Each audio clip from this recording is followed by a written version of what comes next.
Cross this threshold without the emperor's permission, and you would be executed. For 500 years, the largest palace on earth stood behind a moat 52 meters wide and walls 10 meters high, nearly 1,000 buildings that almost no living person was allowed to see. Inside were emperors, thousands of women, and an army of castrated men. This is 1 day and 5 centuries behind the Vermilion Walls. Its real name was not the Forbidden City. To those who built it, it was Zhijiancheng, the Purple Forbidden City. Purple for the pole star, the fixed point around which the heavens turn. The emperor was that star made flesh, and this was the still center of his universe. Everything beyond the walls revolved around the man who sat, unseen, at its heart. The man who ordered it was the Yongle Emperor, Zhu Di, and construction began in 1406. Historians estimate 1 million laborers. Timber came from the forests of the southwest. Whole logs floated 1,000 miles down rivers. Great blocks of marble were dragged over roads deliberately iced in winter. In 14 years, on a frozen plain, they raised a city for one family. Finished in 1420, it covered 72 hectares, a rectangle of some 980 buildings. A wall 10 meters high enclosed it. Beyond the wall, a moat 52 meters across. At each corner rose a watchtower of impossible complexity, its roof built from 72 ridges. This was not only a home, it was a fortress and a machine for keeping the world out. The name was a promise and a threat. Forbidden meant forbidden. No commoner could pass the gates. An official summoned inside moved only where he was told, eyes down, and left the moment his business ended. To enter the inner quarters uninvited, where the emperor's women lived, was death without trial. The city's first law was simple. Almost no one belonged here. Through the southern meridian gate lay the outer court, the public face of power. Here stood the Hall of Supreme Harmony, raised on 3 tiers of white marble, the tallest hall in the empire. On it sat the dragon throne. From this platform the emperor faced ministers who knelt and touched their heads to the ground 9 times. Ceremony here was not decoration, it was government. We assume this was the ancient settled heart of China. It was not. Yongle was a usurper. He was not born to rule. He seized the throne from his own teenage nephew in a 3-year civil war, and the boy vanished in a burning palace in Nanjing. The new capital, 600 miles north, put distance between Zhu Di and the throne he had stolen. So who actually lived inside a fortress built on a guilty conscience? At the center lived one man. The emperor rose before dawn. Bells and drums marked every hour of his day, which was not his own but the ritual calendar's. He read memorials, held audiences, performed sacrifices for good harvests. Even his meals were theater, dishes counted, tasted for poison, most never touched. He was the most powerful person alive and, in a sense, the most imprisoned. Around him lived the women. An empress, then consorts and concubines, ranked in a strict hierarchy, chosen young from carefully vetted families. Some numbered in the hundreds. A handful an emperor might never meet.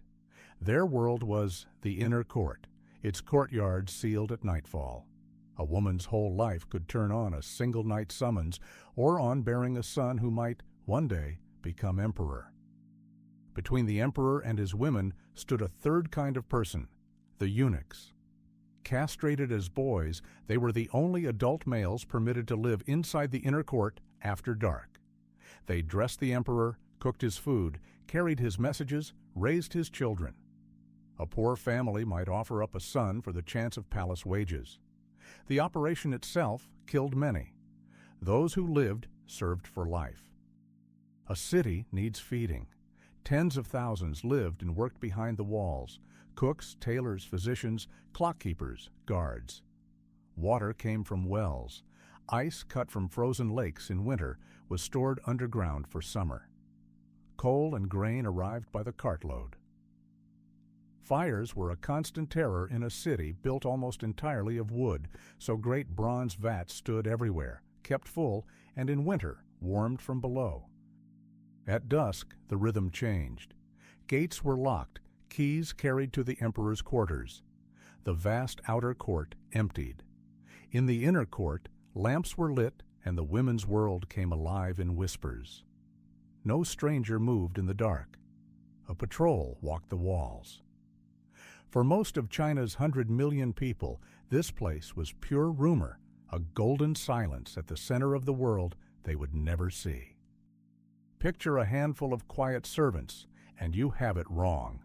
By the end of the Ming dynasty, the eunuch corps numbered around 70,000. They were not merely servants, they were a shadow government with their own bureaucracy of 24 departments, their own secret police, the Eastern Depot, and spies in every province. Real power had drained out of the court and into their hands. How had castrated boys come to run an empire? One name shows how far it went. Wei Zhongxian, an illiterate former gambler, had himself castrated as an adult and entered the palace. By 1624, he effectively ruled China.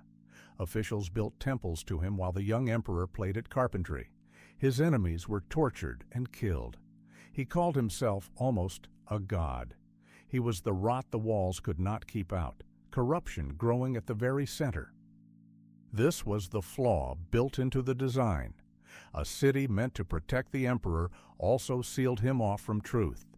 He saw only what eunuchs and courtiers let him see. Ministers who brought bad news could be beaten to death at the Meridian Gate, in public, with wooden staves. So flattery flourished, and honesty was punished. The most informed man in the empire slowly became the least. By the 1630s, the Ming were failing. Harvests died under a colder climate. Plague swept the provinces. Taxes crushed the peasants, while the treasury emptied and unpaid soldiers deserted. Rebel armies rose across the north. Inside the walls, the last Ming emperor, Chongzhen, grew ever more suspicious, executing his own generals. The city stood as magnificent as ever, and the empire around it was coming apart. In April 1644, rebels under Li Zicheng reached Beijing, and the gates opened almost without a fight. Chongzhen climbed the hill behind his palace, the one raised from earth dug out to make his moat, and hanged himself from a tree, a single servant beside him. The last Ming emperor died looking down on the perfect city his ancestors built. 224 years of one dynasty ended in a morning. But the palace did not burn to nothing. Within weeks, Manchu armies from beyond the Great Wall swept in, drove out the rebels, and took the throne for themselves. A new dynasty, the Qing, simply moved into the same halls, sat on the same kind of throne, and kept the same rules. The Forbidden City did not fall with the Ming. It only changed hands. The star at the center burned on.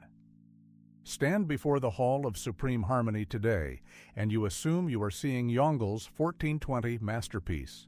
You are not. That hall burned to the ground again and again, struck by lightning, gutted by careless lamps. And the building you photograph was rebuilt in the 1690s under the Qing, smaller than the original because the giant timbers no longer existed.